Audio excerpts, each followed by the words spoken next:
क्या आपने कभी सोचा है कि आपकी जिंदगी क्यों वहीं ठहर जाती है जबकि आप बड़े बड़े सपने देखते हैं? क्यों कुछ लोग सफलता की ऊंचाइयों तक पहुंच जाते हैं और कुछ वहीं के वहीं रह जाते हैं? असल में फर्क आपके हालात या किस्मत का नहीं होता। फर्क होता है उस वक्त का जब आप खाली बैठे रहते हैं। खाली दिमाग न सिर्फ आपको सुस्त बना देता है, बल्कि आपके सपनों और आत्मविश्वास को भी धीरे धीरे खत्म कर देता है। यह कहानी सुरेश नाम के एक नवयुवक लड़के की है, जो एक कस्बे में रहता था। उस कस्बे का नाम किशनगंज था। उसका सोचना था कि वह एक दिन बहुत बड़ा आदमी बनेगा, लेकिन उसके पास ना तो पैसे थे और ना ही कोई खास सुविधा। सुरेश किशनगंज में रहता था। उसके माता पिता खेतीहर थे, जो दिन रात मेहनत करके अपने परिवार का पालन पोषण करते थे। लेकिन सुरेश को मेहनत से परहेज था।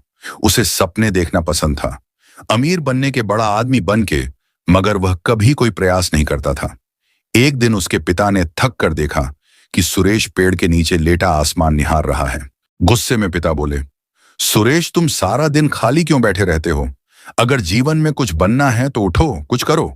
सुरेश ने बिना हिले जवाब दिया, पिताजी, सब किस्मत का खेल है। जब किस्मत बदलेगी सब अपने आप हो जाएगा। पिता चुप हो गए, पर उनके मन में चिंता घर कर गई। उन्होंने सोचा, काश कोई इसे सही राह दिखा सके।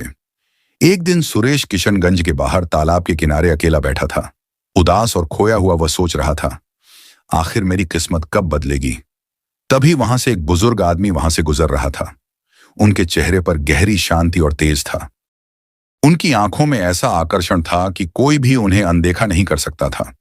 आदमी ने सुरेश को उदास देखा और पूछा, बालक, तुम इतने उदास क्यों बैठे हो? सुरेश ने धीरे से जवाब दिया, गुरुजी, मैं सफल होना चाहता हूं, लेकिन किस्मत मेरा साथ नहीं देती। आदमी मुस्कुराए और बोले, सफलता किस्मत से नहीं, कर्म से मिलती है। क्या तुम सीखने के लिए तैयार हो? सुरेश ने तुरंत उत्साहित होकर कहा, हां गुरुजी, मैं तैयार हूं। गुरुजी ने गंभीर स्वर में कहा, तो फिर तुम्हें मेरे साथ 7 दिन रहना होगा। मैं तुम्हें सफलता के कुछ नियम सिखाऊंगा, लेकिन एक शर्त है, तुम कभी खाली नहीं बैठोगे। पहला नियम, सपना देखो। लेकिन जाग कर वह आदमी सुरेश को एक सुनसान पहाड़ी पर ले गए। वहां ना कोई आरामदायक जगह थी, ना छाव, बस चारों ओर पत्थर और सूखी मिट्टी।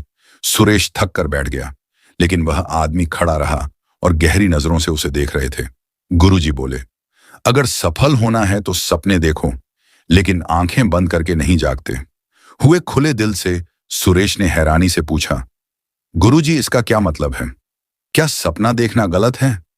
संत मुस्कुराए और बोले, सपना देखना गलत नहीं है बालक, मगर सिर्फ सोचना और बिना कुछ किए बैठ जाना ही असली समस्या है। तुम हर दिन सोचते थे कि अमीर बनोगे, मगर कभी कोई कदम नहीं उठाया।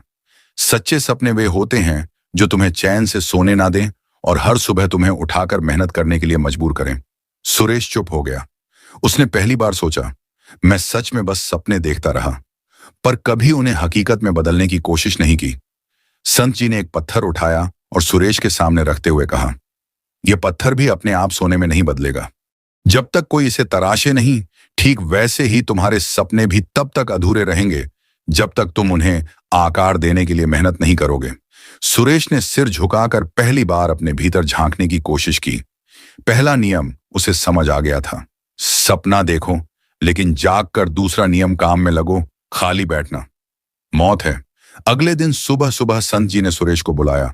ठंडी हवा चल रही थी और सूरज धीरे धीरे निकल रहा था। संत जी ने कहा, आज से तुम्हारा काम है इन 101 पत्थरों को इस जगह से उठाकर उस पहाड़ी के पास ले जाना। सुरेश चौंक गया और बोला, गुरुजी, ये तो बेकार का काम है। इससे क्या हासिल होगा? ना कोई मकसद, ना कोई फायदा। संत शांत भाव से मुस्कुराए और बोले, काम का कोई छोटा या बड़ा मतलब नहीं होता सुरेश, असली बात यह है कि तुम व्यस्त रहो।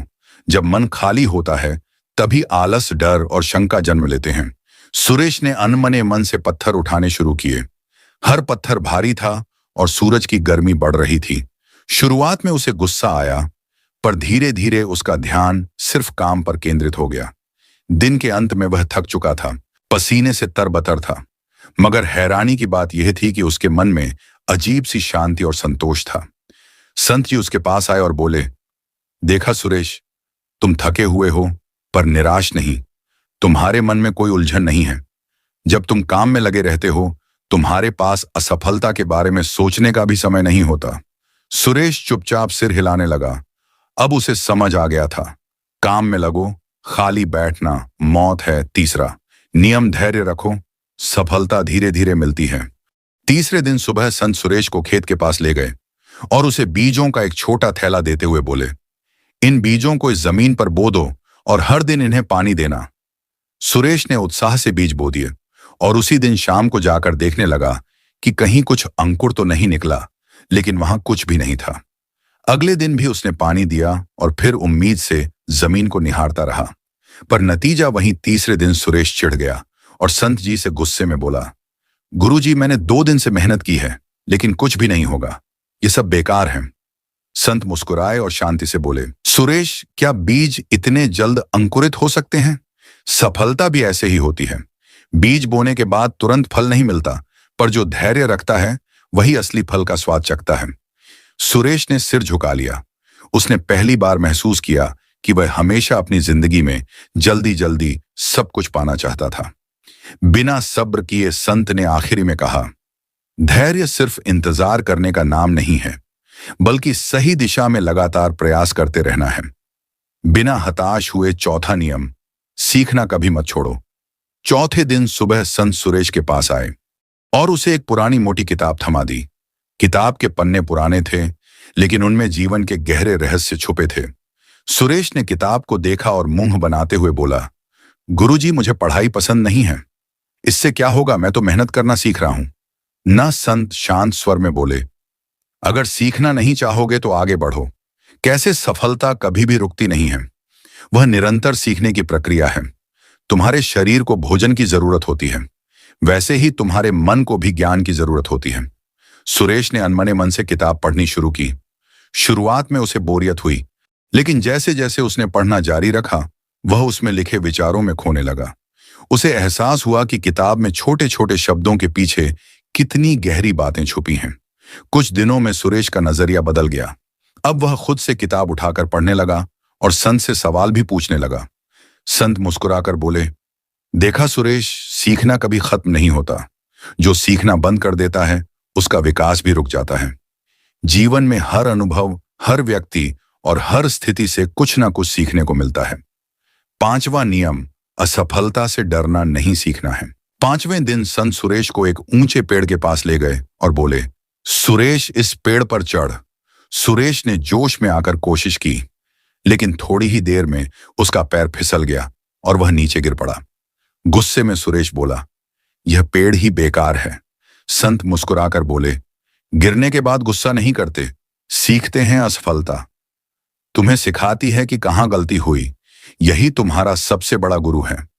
सुरेश ने फिर कोशिश की, गिरा पर हार नहीं मानी। आखिरकार उसने सही तरीके से चढ़ना सीख लिया और सफलता पाई। छठा नियम, लक्ष्य पर फोकस रखो। छठे दिन संत सुरेश को जंगल में ले गए। वहां एक बड़ा पेड़ था, जिसकी सबसे ऊंची शाखा पर एक चमकदार फल लटक रहा था। संत ने सुरेश को धनुष बांट दिया और कहा, इस फल को निशाना बनाकर तीर चलाओ। सुरेश ने तीर साधा, लेकिन जैसे ही उसने निशाना लगाया, उसका ध्यान इधर उधर के पेड़ों, हवा की आवाज और अपने मन के डर पर चला गया। नतीजा यह हुआ कि तीर चूक गया। संत मुस्कुराते हुए बोले, सुरेश, जब तक तुम्हारा ध्यान फल पर नहीं, बल्कि अपने डर, असफलता या आसपास की चीजों पर रहेगा, तुम चूकते रहोगे। सुरेश ने गहरी सांस ली, अपनी आंखें बंद कर मन को शांत किया और फिर सिर्फ उस फल पर ध्यान केंद्रित किया। इस बार उसने तीर चलाया और तीर सीधे निशाने पर लगा। संत ने कहा, देखा, जब ध्यान पूरी तरह से लक्ष्य पर हो, तभी सफलता मिलती है। यही सफलता का छठा नियम है, लक्ष्य पर फोकस रखो। सातवां नियम, कभी मत रुकना। आखिरी दिन संत ने सुरेश को बुलाया और बोले, अब तुम वापस जाओ। सुरेश थोड़ा हैरान हुआ और बोला, गुरुजी, क्या मैं अब सफल हो जाऊंगा? संत हल्की मुस्कान के साथ बोले, सफलता कोई मंजिल नहीं है सुरेश, यह एक यात्रा है। लोग सोचते हैं कि एक बार सफल हो गए तो सब कुछ हासिल कर लिया, लेकिन असली सफलता उस व्यक्ति की होती है जो कभी रुकता नहीं। सुरेश चुपचाप सुन रहा था। संत आगे बोले, तुमने सीखा कि खाली बैठना मौत के समान है। हर दिन कुछ नया सीखो, हर दिन कुछ नया करो। चाहे तुम्हारी प्रगति छोटी क्यों ना हो, बस रुको मत। यही सफलता का सातवां और सबसे महत्वपूर्ण नियम है। कभी मत रुकना। सुरेश ने संत से पूछा, गुरुजी, आपने मुझे सफलता के 7 नियम सिखाए, लेकिन क्या कभी ऐसा होता है कि इंसान सब कुछ करता है फिर भी सफल नहीं हो पाता? संत मुस्कुराए और बोले, बिल्कुल होता है सुरेश, लेकिन यही वह पल होता है जब लोग हार मान लेते हैं, जबकि असली सफलता बस एक कदम दूर होती है। मैं तुम्हें एक कहानी सुनाता हूं। एक साधारण पत्थर तोड़ने वाले मजदूर की कहानी। बहुत समय पहले की बात है। एक गरीब मजदूर आनंद बड़े बड़े चट्टानों को तोड़ने का काम करता था। वह सुबह से शाम तक भारी हथौड़े से पत्थरों पर वार करता, पर कई बार पत्थर टस से मस भी नहीं होते थे। आनंद दिन भर मेहनत करता, लेकिन थक हार कर खाली हाथ लौटता। फिर भी उसने हार नहीं मानी। उसका नियम था, हर दिन हर हाल में कोशिश करनी है। एक दिन आनंद को एक बहुत बड़ा पत्थर मिला। उसने हथौड़ा उठाया और पूरी ताकत से पहला वार किया। पत्थर पर हल्की सी खरोंच आई। दूसरा वार किया थोड़ा सा, और असर हुआ। तीसरा, चौथा, 5वां वार, और वह लगातार वार करता रहा। आनंद ने 100 बार जोर जोर से वार किया, पर पत्थर नहीं टूटा। उसके शरीर से पसीना बह रहा था, हाथ कांप रहे थे, पर उसने सोचा, अगर मैं अब रुक गया तो 100 बार बेकार हो जाएंगे। उसने 125 वार किया और वही वार पत्थर को बीच से फाड़ गया। लोगों ने देखा और हैरान होकर पूछा, क्या सिर्फ एक वार में पत्थर टूट गया? आनंद हंसते हुए बोला, नहीं, यह एक वार नहीं था, यह उन सभी 100 वारों का नतीजा था जो मैंने बिना रुके के थे। गांव लौटने के बाद सुरेश पूरी तरह बदल चुका था। अब वह सुबह जल्दी उठता, मेहनत करता, धैर्य रखता, सीखता और कभी खाली नहीं बैठता। कुछ ही सालों में वह अपने गांव का सबसे सफल इंसान बन गया, लेकिन उसने कभी रुकना नहीं सीखा। लोग पूछते, तुम्हारी सफलता का रहस्य क्या है? सुरेश बस मुस्कुराता और कहता, कभी खाली मत बैठो। जब तक सांस है तब तक कर्म है, और जब तक कर्म है सफलता हमेशा तुम्हारे साथ है। प्राचीन भारत की बात है। मगध राज्य के पास एक शांत जंगल में एक बौद्ध साधु रहते थे, महाथेरा आनंद। वे बुद्ध के प्रिय शिष्य थे और गहन ध्यान, सेवा और जीवन के गूढ़ रहस्यों को समझने के लिए विख्यात थे। हर दिन दूर दूर से लोग उनसे मार्गदर्शन लेने आते थे। एक दिन एक युवा व्यापारी उनके पास पहुंचा। युवक ने कहा, गुरुदेव, मैं जीवन में कुछ बड़ा करना चाहता हूं, लेकिन मुझे समझ नहीं आता कहां से शुरू करूं।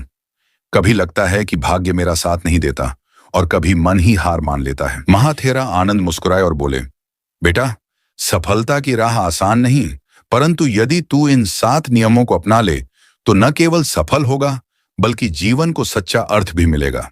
1, कभी खाली मत बैठो। महाथेरा बोले, मन और शरीर जब तक सक्रिय रहते हैं, जीवन की ऊर्जा बहती रहती है। खाली बैठने से मन शंकाओं का घर बन जाता है। हर क्षण को उपयोग करो, पढ़ो, सीखो, सेवा करो या साधना करो। 2, छोटे कार्यों को भी पूजा समझकर करो। किसी भी कार्य को छोटा मत समझो।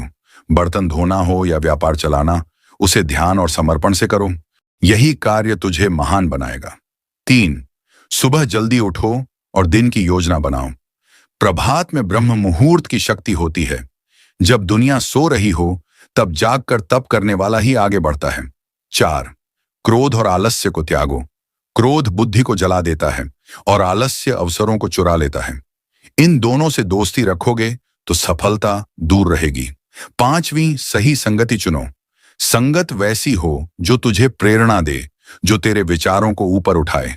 जैसे धुआं आंखों में जलन करता है, वैसे ही गलत संगति आत्मा को मैला करती है। 6, प्रतिदिन आत्मचिंतन करो। हर रात एक दीपक जलाकर अपने आप से पूछो, क्या आज मैंने कुछ सीखा? आत्मविश्लेषण ही सच्चे सुधार का पहला कदम है।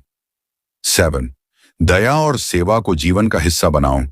जो दूसरों के जीवन में रोशनी लाता है, उसके जीवन में सूर्य कभी अस्त नहीं होता। सेवा ही सबसे बड़ी साधना है। कहानी का अंत। युवक ने इन नियमों को अपनाया। उसने रोज कुछ नया सीखा, परिश्रम किया, सेवा की, और धीरे धीरे वह न केवल एक सफल व्यापारी बना, बल्कि समाज का पथ प्रदर्शक भी बन गया। महाथेरा आनंद के ये 7 नियम आज भी उसके नाम के साथ अमर हैं। जो कभी खाली नहीं बैठा, वह कभी असफल नहीं हुआ। भाइयों, उम्मीद करते हैं कि यह कहानी आप सभी को जरूर अच्छी लगी होगी। कमेंट करके जरूर बताएं। अगर कहानी अच्छी लगी हो तो लाइक शेयर जरूर करें और चैनल को अभी तक आपने सब्सक्राइब नहीं किया है तो चैनल को सब्सक्राइब भी कर ले, जिससे आप लोगों का प्यार और सपोर्ट हमें मिलता रहे। तो चलिए मिलते हैं अगली वीडियो में एक नई कहानी, एक नए मैसेज के साथ। तब तक के लिए अपना ख्याल रखें।